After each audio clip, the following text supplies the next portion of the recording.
Estimados y estimadas, reciban ustedes un cordial saludo. Mi nombre es Isaír Maldonado y en esta oportunidad tengo el honor de liderar al Escuadrón Verde, el cual se encuentra conformado por Sharon Ariza, Carla Castilla, Maylin Mantilla, Rosario Sánchez, Miriam Soto y mi persona. En esta ocasión abordaremos el caso de derrame de petróleo en Ventanilla, para lo cual analizaremos la resolución de Capitanía número 070-2023/MGP/Capicala/M. Qué interesante la clase de ambiental, pero me ha hecho recordar el derrame de petróleo suscitado hace 2 años y creo que los efectos aún no se han remediado. Por ejemplo, yo vivo en la refinería de La Pampilla, cerca de ahí, y veo constantes protestas, reclamos, manifestaciones.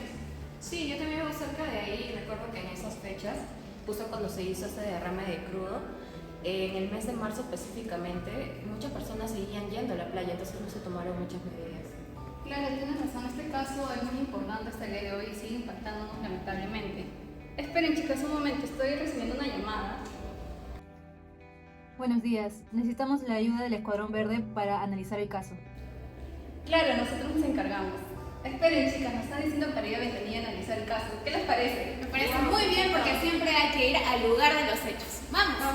Vámonos.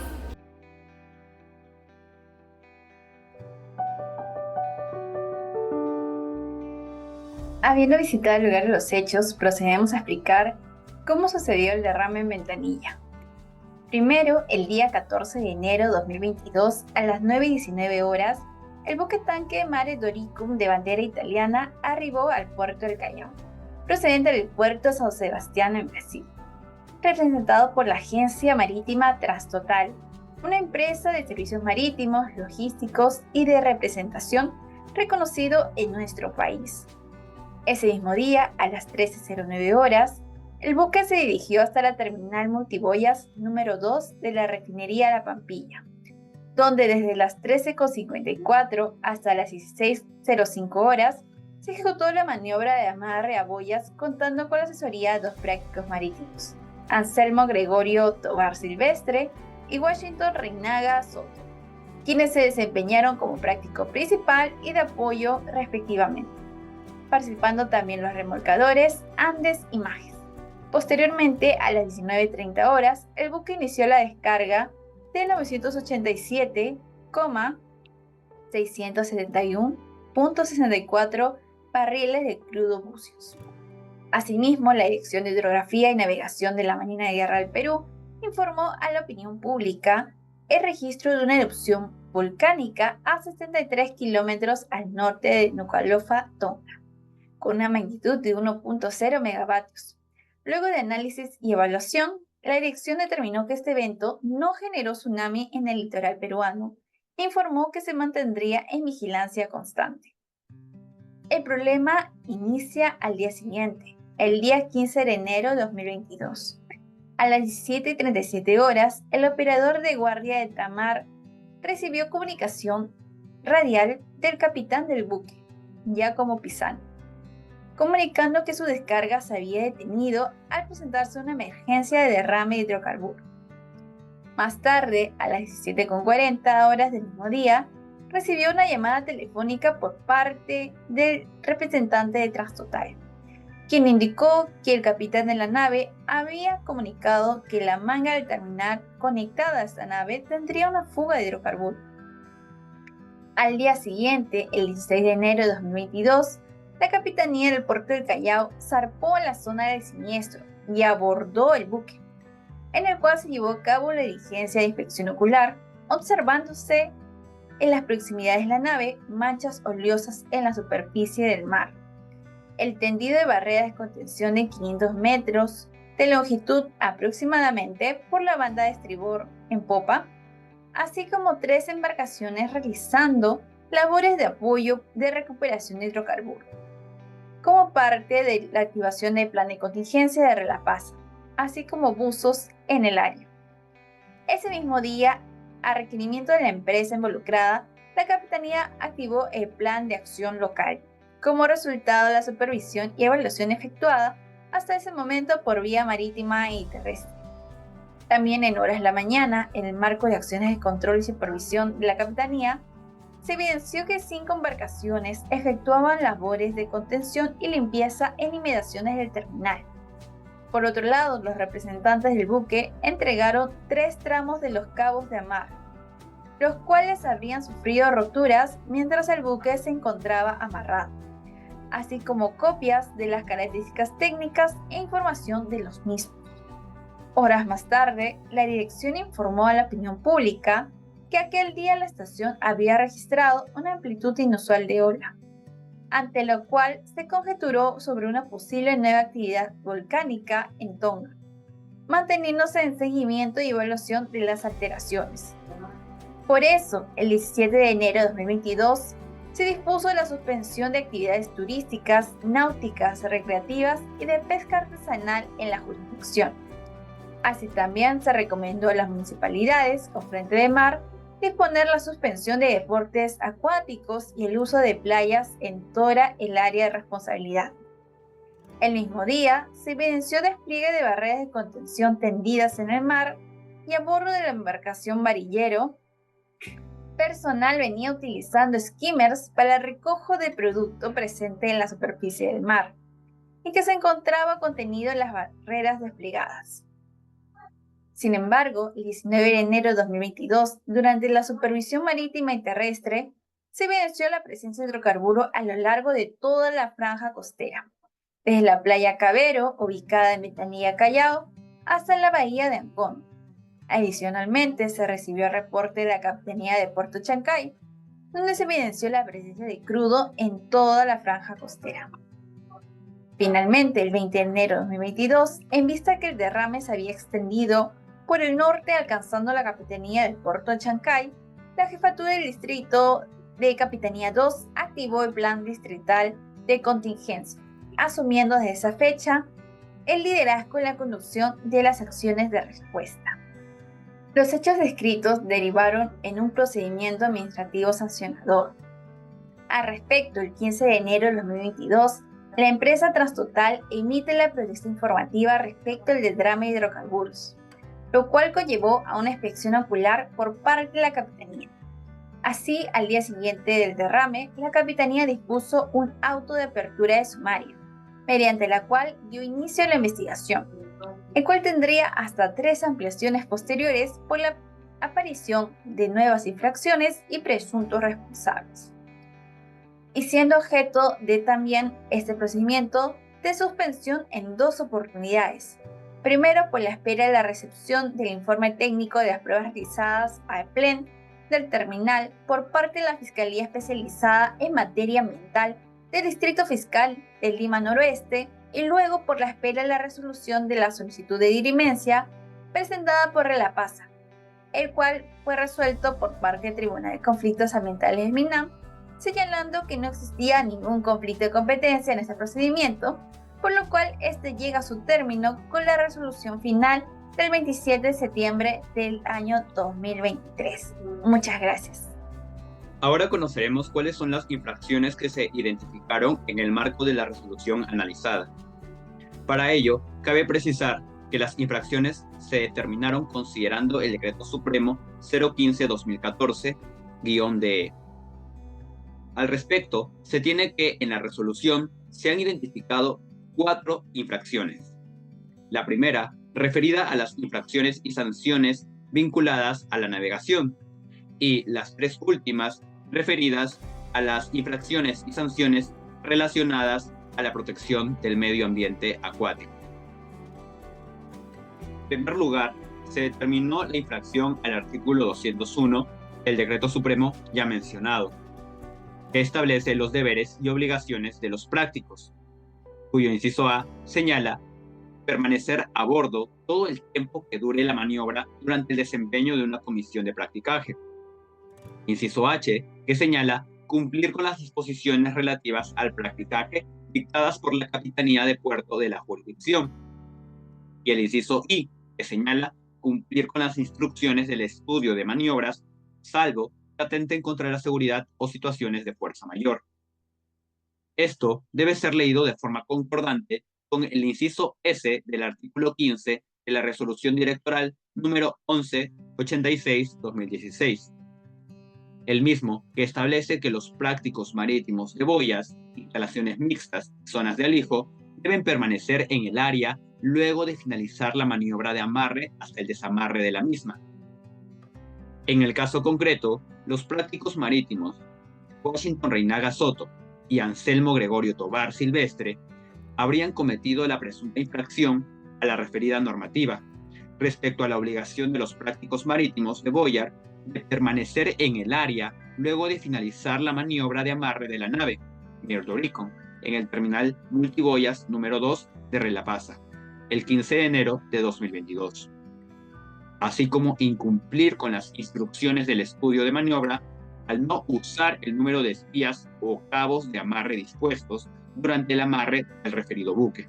Y en adición, el práctico Washington Reinaga Soto, al haber maniobrado sin contar con su título debidamente refrendado. En segundo lugar, se determinó una infracción al artículo 273, inciso 1 del Decreto Supremo ya mencionado. Este artículo se refiere a las descargas o vertimientos no autorizados y señala lo siguiente. Se encuentra prohibida en el medio ambiente acuático toda descarga o vertimiento de sustancias nocivas líquidas a granel o desechos provenientes de naves, artefactos navales, instalaciones acuáticas y cualquier otro tipo de vehículo por incumplir la normativa nacional, instrumentos internacionales de los que el Perú sea parte y otras normas de derecho internacional sobre la materia que puedan ser de aplicación al Estado peruano. En el presente caso, con fecha 15 de enero del 2022, durante las operaciones de descarga que el Mayor Doricon efectuaba en el terminal de Relapasa, se produjo el siniestro acuático de derrame de hidrocarburo, el cual se extendió posteriormente a las playas de los distritos de Ventanilla, Santa Rosa, Ancón, Aucayama y Chancay, por lo que la referida nave y Relapasa habrían cometido la presunta infracción a la normativa citada, al haber derramado 13.907.64 barriles, según el informe pericial elaborado por el perito César Salerno Martínez. Continuando con las infracciones, tenemos una tercera infracción denominada medios de respuesta en el artículo 275. Para ello, como pueden ver en sus pantallas, tenemos a lo que es el plan de contingencia en el caso de derrame de hidrocarburos en el mar de Relapasa, que tiene como fecha 25 de enero del 2019, en donde pueden ver 5 componentes o 5 puntos importantes, pero vamos a comentar solamente algunos de ellos, de acuerdo también a las investigaciones, con respecto, por ejemplo, a las barreras de contención en conformidad con la resolución de acuerdo de directorio número 0045-2022 APN-DIR, que habla sobre los lineamientos para el uso y tendido de barreras de contención. Esas barreras debieron ser desplegadas desde el inicio de la operación de descarga. También cabe mencionar que el armador envió un documento denominado Letter of Protest General, documento número FM0449T, suscrito por el representante del terminal y el capitán, donde se observa que la barrera petrolera no era lo suficientemente larga para cubrir la longitud de la nave. También sobre el último punto que pueden ver en sus pantallas, el capataz de cubierta de Cosmos, Carlos Alberto Saavedra, recién le da la información de dónde se afloraba este crudo cuando Loading Master le consulta, ¿no? Esto vendría a ser a las 5:22 horas. También mencionar que el capitán de la nave no ejerció su Overriding Authority, que le otorgaba lo que era la autoridad y la responsabilidad para tomar decisiones. Por ello podemos también decir que hubo una falta de comunicación. En conclusión, con respecto a esta tercera infracción, Relapasa habría cometido la presunta infracción al acotado artículo por no contar con medios y equipos de respuesta para la contención y mitigación de derrames de sustancias tóxicas consideradas en su plan de contingencia. Ahora bien, pasamos al siguiente punto, que sería la cuarta infracción, que está basada en lo que es el artículo 277A, llamada medios de prevención, donde nos dice que toda nave y plataforma deberá ser satisfecha con respecto a las normas de construcción, equipamiento, operación, documentación y seguridad establecidas para lograr su máxima seguridad, eficiencia y protección del medio ambiente acuático. Con respecto a esto, el Marek Doricum habría cometido la presunta infracción al citado artículo al no disponer con medidas de prevención relativas a lograr su máxima seguridad, eficiencia y protección al medio ambiente acuático y haberse observado lo señalado en el estudio de maniobra del terminal. En lo concerniente a garantizar una permanencia segura de los prácticos. Esto, mientras se daba inicio a la descarga de crudo de bucios, o petróleo como también lo llaman, el 15 de enero a las 7:30 horas del año 2022. Para esto debemos mencionar a los ramales del Pipeline en Manifold, en adelante tal vez podemos llamarle PLEM, que requieren un especial cuidado con su diseño, soldadura, monitoreo y mantenimiento, ya que están sometidos a lo que vendría a ser un constante motivo de presión por el propio producto que fluye al interior, cambios de temperatura, oleaje y los movimientos que pueda generar las mangueras, ¿no? Que son flexibles y que van conectadas al buque. Aquí podemos ver dos imágenes, fueron sacadas del ojo público. Ahora bien, de acuerdo también a lo que vendría a ser el informe pericial, se desprende que las cargas de tracción y de flexión transmitidas por las mangueras, producto del desplazamiento del buque tanque en sentido opuesto a la ubicación del PLEM, desencadenaría inevitablemente lo que vendría a ser la rotura del sistema de descarga, ya sea en algún punto de las mangueras o en el PLEM, donde finalmente terminó ocurriendo por su inadecuada preparación y conformación de la junta soldada entre la unión de las boquillas, ¿no? El cuerpo del PLEM o la plancha de refuerzo, esto también va a confirmar lo que es el sistema de descarga, que no estaba preparado para soportar la tracción generada por el movimiento del tubo, es decir, no estuvo diseñado para trabajar como parte del sistema de amarre. Sin embargo, esta no sería la principal causa que generó los hechos ocurridos. Ahora, por último, vamos a mencionar que al momento de verificar el estado de las boyas de amarre y sus componentes a flote, uno de los ganchos de cada una de las boyas, estas número 3 y número 4, se encontraban tapadas con una lona, esto con fecha de revisión el día 17 de febrero de 2022. Y en esta misma línea también vamos a citar a lo que es el informe pericial de César Salerno, que concluye que todo comenzó cuando el cabo amarrado a la boya A5 se rompió por exceso de tensión y fricción en la gatera. Ahora bien, como pueden ver en esta infografía, podemos tener un mayor conocimiento sobre lo que habría pasado, ¿no? Y con respecto al ojo público, ellos mencionan que hubo una corrosión en las tuberías que formaban parte del PLEM. Respecto a los descargos del administrado, contamos en primer lugar con los descargos de la tripulación de la nave Maridoricum. El capitán Pisani del buque llegó al terminal multiboyas de la empresa el 14 de enero a las 16 horas, esto siguiendo las instrucciones del práctico y con conformidad de lo Master.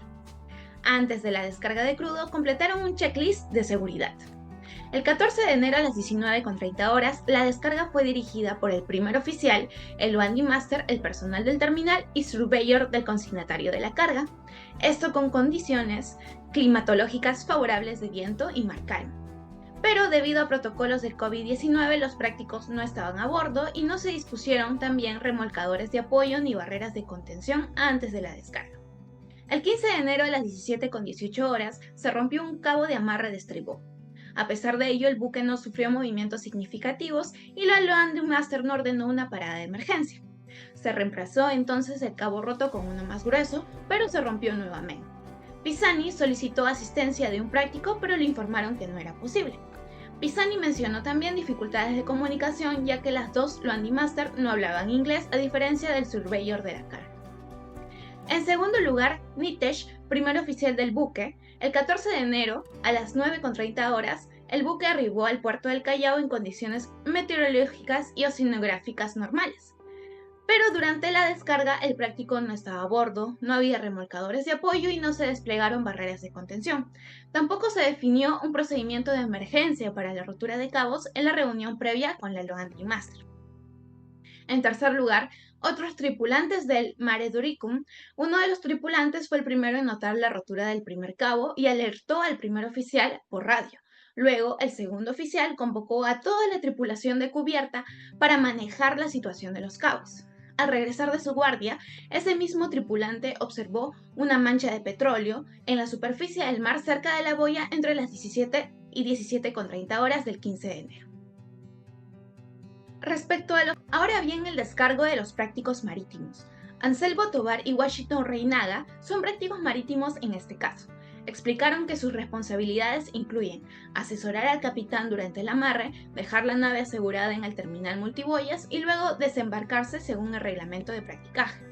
El 15 de enero de 2022, Rojas, procurador de la empresa Transtotal, les informó sobre la presencia de un derrame de petróleo.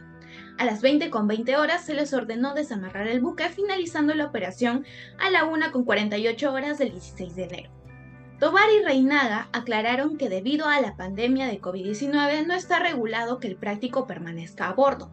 Esto se debe a las medidas de evitar contagios, especialmente para prácticos mayores de 60 años.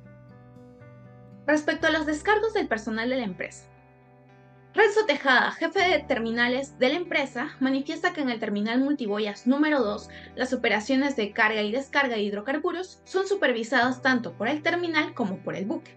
Además, existe un sistema llamado HEADS que monitorea los terminales y emite alertas en caso de detectar manchas de hidrocarburo en la superficie del buque.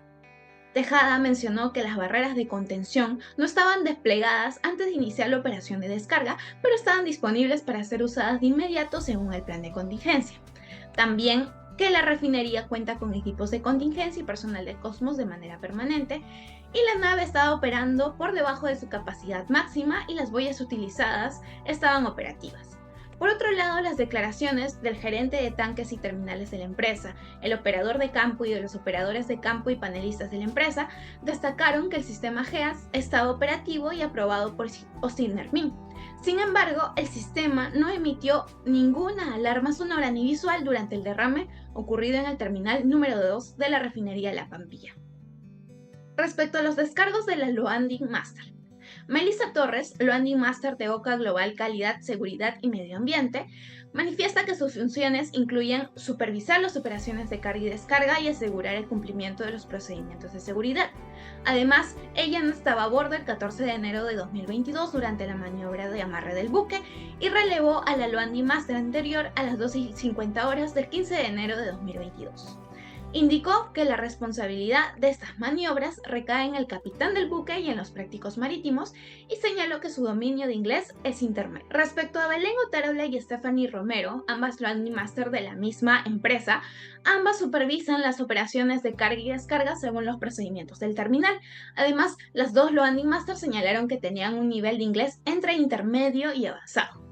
Ellas se subieron a bordo al inicio de la operación del buque, el 14 de enero de 2022, y mencionaron que las condiciones oceanográficas eran favorables, sin observar un oleaje anormal. Descargos del personal de los remolcadores y maniobra. En primer lugar, Carlos Saavedra, capataz de cubierta Cosmos Agencia Marítima, manifiesta que desconoce el estudio de maniobras y plan de actuación de emergencia porque Cosmos Agencia en ningún momento lo ha hecho de su conocimiento ni le ha entregado ejemplar alguno. Una vez producida la primera rotura del cabo a la boya número 5, manifiesta que el cambio de cabo demoró de 30 a 40 minutos por estar atracado en el tambor y la tripulación del buque demoró en retirarlo. Además, manifestó que no le correspondía la decisión de parar la maniobra de descarga cuando se rompió el cabo de amarre, ya que es la Loading Master la encargada de disponer al respecto porque ella está a cargo de toda la operación. En segundo lugar, Abraham Rojas, coordinador y procurador marítimo de Transtotal Agencia, manifiesta que sus funciones son recolectar información que brinda el primer oficial y así elaborar un estado de hechos que es preparar los reportes de descarga de hidrocarburos. Por tanto, no tiene relación con temas operacionales entre la nave y el terminal, siendo su función específicamente informativa. Respecto al Alcides Guaracha, oficial del puente al mando de la embarcación Chimango, él manifiesta que informó vía radial al mismo maniobrista sobre las manchas de hidrocarburo a las 17:40 horas el 15 de enero de 2022. Además, apoyó en el despliegue de barreras y recuperación de hidrocarburo conjuntamente con el remolcador Caballo de Trabajo y la embarcación Pagasa hasta las 6:30 horas del 16 de enero. Respecto a Víctor Calle, capitán de naves menores al mando de la embarcación Pagasa, él manifiesta que recibió instrucciones para apoyar en el terminal a las 18 horas aproximadamente del 15 de enero, contribuyendo así en labores que ejecutaba la embarcación Caballo de Trabajo, que estaba teniendo una barrera de contención. Por otro lado, Jorge Chavesta, oficial de puente al mando de la embarcación Pacay, señala que su función era apoyar según se requiera en las maniobras de amarre, desamarre y cambios de cabos si se produjera alguna rotura. Por ello, llamó a la Landing Master para que apoyen el reemplazo del cabo roto. A las 20:40 del mismo día, recibió comunicación de la Landing Master indicando que nuevamente necesitaba de su apoyo para reemplazar un nuevo cabo roto.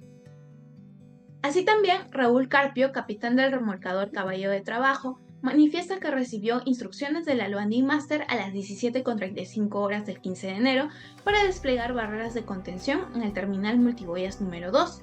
Desplegó la barrera y el skimmer con apoyo de otras embarcaciones y declaró que no se desplegaron barreras de contención previas alrededor del buque. Respecto a la posición de la administración pública. En primer lugar, del plan y los resultados de peritaje dispuestos por Ocinermin. El informe pericial de Ocinermin manifiesta que la causa de ruptura del plan se debe al desprendimiento de boquillas por las cargas de tracción y flexión por desplazamiento del buque en sentido opuesto a la ubicación del plan y a una inadecuada preparación y conformación de la junta soldada entre las boquillas, el cuerpo del plan y la plancha de refuerzo. En este sentido, las cargas de tracción y de flexión transmitidas por la manguera producto del desplazamiento del buque en sentido opuesto a la ubicación del plan desencadenaría inevitablemente en la rotura del sistema de descarga. Este sistema no está diseñado para soportar la tracción del movimiento del buque, es decir, para trabajar como parte del sistema de amarre. Por tanto, la inadecuada preparación de la soldadura no es la principal causa de los hechos ocurridos.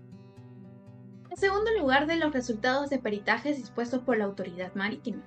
El informe pericial realizado por Salerno refiere que los factores directos en torno a las causas del derrame son un amarre inadecuado del buque que no cumplía con el estudio de maniobras del terminal ni con el manual de operaciones respecto al número mínimo de cabos de amarre.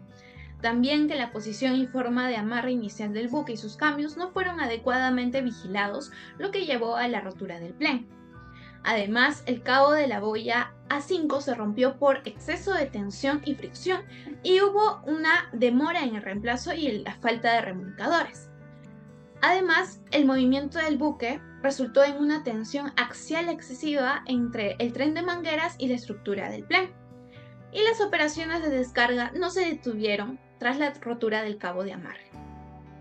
Aunado a lo anterior, se manifiesta que tanto la Landing Master como el capitán de la nave tienen la autoridad para detener las operaciones si la seguridad de la nave o el ambiente están comprometidos. Por otro lado, no se realizó el análisis de riesgos para el despliegue de barreras y la cantidad vertida por el buque es 13.907 barriles gruesos observados aproximadamente.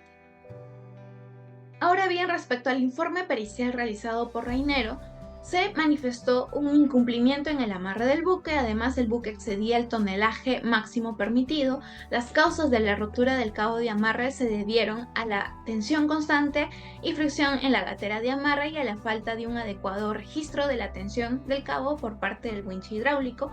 Además, la causa de pérdida de posición del buque provocó la tracción excesiva que rompió las conexiones del plan. Hubo una falla en la operación de cambios de cabo. Las causas de la ruptura del plan al final fueron el cambio de posición del buque que llevó a una fuerte tracción, pero también se identificó falta de cordones de soldadura en zonas críticas del plan, lo que sugiere defectos en su construcción. Hubo una falta de uso de barreras de contención, una falta de servicio de practicaje obligatorio y una falta de servicio de remolcaje. En torno a las conclusiones respecto a la revisión de documentación e informes periciales, se puede manifestar que las condiciones oceanometeorológicas del 15 de enero eran normales. Además, el buque contó con un peso muerto excediendo al límite máximo permitido. El práctico marítimo Reinaga no contaba con un título vigente. La sustitución del cabo roto en la boya número 5 comenzó más de una hora después de que se rompiera, y eso afectó la posición del buque y desencadenó el plan de contingencia de Tramar y la empresa. El capitán del buque no cumplió con exigir la permanencia a bordo de los prácticos marítimos hasta el desamarre, como lo establece el estudio de maniobras del terminal. Por otro lado, la Loading Master Otárola no verificó ni aseguró el cumplimiento del estudio de maniobra al permitir el amarre con una sola espía en las boyas A3 y A4. Tampoco aseguró que los prácticos permanecieran a bordo hasta la finalización de la maniobra ni informó sobre esta situación antes de autorizar el inicio de descarga. En ese sentido, Otárola como Torres, quien la reemplazó, mostraron falta de diligencia en supervisar la descarga y el control de la posición de amarre del buque. Además, la empresa no llevó a cabo un análisis de riesgo adecuado. El personal contratado para trabajos submarinos no contaba con un equipo especializado y la empresa incumplió con lo establecido en su plan de contingencia en caso de derrame de hidrocarburos al mar, al evidenciarse que no avisó de manera más rápida a la Loading Master o personal alguno del buque sobre dicha ocurrencia, pese a haberlo observado, sino que recién lo hizo cuando la Loading Master le hace la consulta radial, lo cual ocurre luego de 2 minutos y 12 segundos. Por último, las manifestaciones brindadas por el capitán del buque quedaron en evidencia contradicciones y falsedades. En este apartado se analizará la aplicación de los principios ambientales en la resolución emitida por la Marina de Guerra del Perú, Capitanía del Callao, en el proceso de investigación en contra de la refinería La Pampilla, con relación al derrame de crudo ocurrido el 15 de enero del 2022, en circunstancias que el buque tanque de bandera italiana se encontraba descargando hidrocarburos en el terminal multiboyas número 2.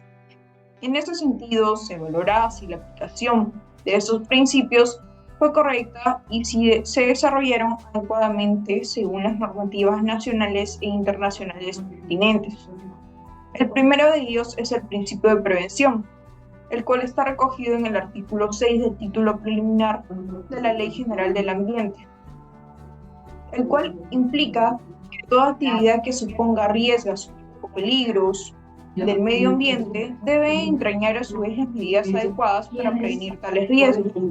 Esto incluye la evaluación de riesgos y la implementación de acciones preventivas antes de que ocurra un incidente. Se determinó que Refinería La Pampilla debería haber implementado medidas preventivas para evitar el derrame de hidrocarburos, minimizando los daños mediante un plan de contingencia efectivo.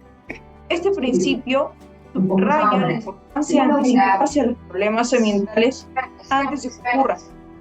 Durante la investigación se determinó la infracción de normas al no contar con medidas adecuadas para la contención del derrame, subrayando la falta de medidas preventivas. Porque se reconoció la falta de medidas, la implementación real de estrategias preventivas fue muy deficiente. La identificación de fallas en el plan de contingencia muestra que no se aplicó adecuadamente este principio preventivo desde el inicio. Como segundo principio tenemos el principio precautorio, el cual se encuentra recogido en el artículo 7 del título preliminar de la Ley General del Ambiente. Así también está contemplado en el principio 15 de la Declaración de Río. Este principio implica que ante riesgos no conocidos, falta de certeza científica del impacto que pueden generar una actividad, se deben adoptar las medidas adecuadas para prevenir esos riesgos. Al respecto, en el caso en concreto, no se tiene certeza científica en torno al grado de contaminación que generó el derrame de crudo ocurrido el 15 de enero del 2022 en los diversos ecosistemas. Por poner un ejemplo, se desconocía la afectación que puede generar un derrame de crudo a la litrofauna. En virtud de ello, se debieron aplicar o adoptar medidas reforzadas para impedir que ocurran derramamientos y daños de gran impacto ambiental. No obstante, como bien lo señala la resolución, menciona que no se contaban con los medios y equipos adecuados para la contención y mitigación en dicha zona, lo cual revela una falta de medidas preventivas precautorias efectivas, producto del aparente desconocimiento en cuanto a la existencia de estudios previos. Ahora bien, por último, desarrollaré el principio de responsabilidad ambiental, que está recogido en el artículo 7 y 11 de la Ley General del Ambiente. Este principio requiere que los responsables de causar daños ambientales asuman las consecuencias legales, financieras de sus acciones. La correcta aplicación implica identificar y sancionar a los infractores de acuerdo con la normativa vigente. En el caso que traigo a colación, se responsabilizó a los infractores de Refinería La Pampilla y el buque italiano por no cumplir con sus deberes de prevención de daños ambientales y no contar con los medios adecuados para mitigar el derrame, siendo figuras de garante en cuanto a la protección de los mismos por la realización de actividades riesgosas.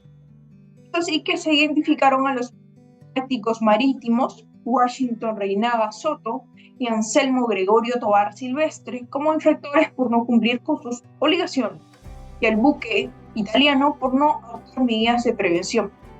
Eso sí que se señaló que bajo el principio de responsabilidad objetiva, conforme al artículo 9 de la ley, que el causante de un daño ambiental es obligado inescapablemente a adoptar medidas para la restauración, rehabilitación o reparación, según corresponda, o compensar los daños generados a causa de la afectación. Ahora pasaremos a abordar el principio de internalización de costos. Este principio se encuentra recogido en el artículo 8 del título preliminar de la Ley General del Ambiente. En virtud de este principio, los costos asociados con los daños ambientales y las medidas de prevención y mitigación deben ser asumidos por quienes causan estos daños. Asimismo, este principio va más allá de contemplar un mero resarcimiento por un daño ambiental, sino que los costos ambientales deben ser reflejados en el precio de los bienes y servicios producidos por las actividades económicas que pueden generar dichos impactos.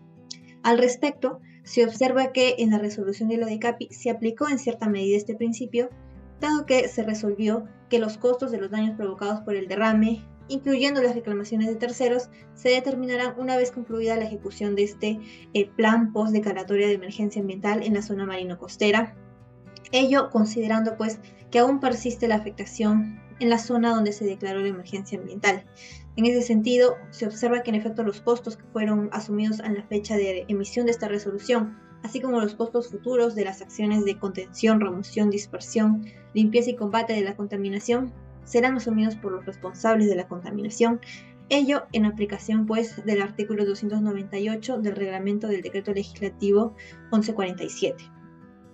Finalmente, pasamos a abordar el principio de sostenibilidad, el cual se encuentra recogido en el artículo 5 del título preliminar de la Ley General del Ambiente.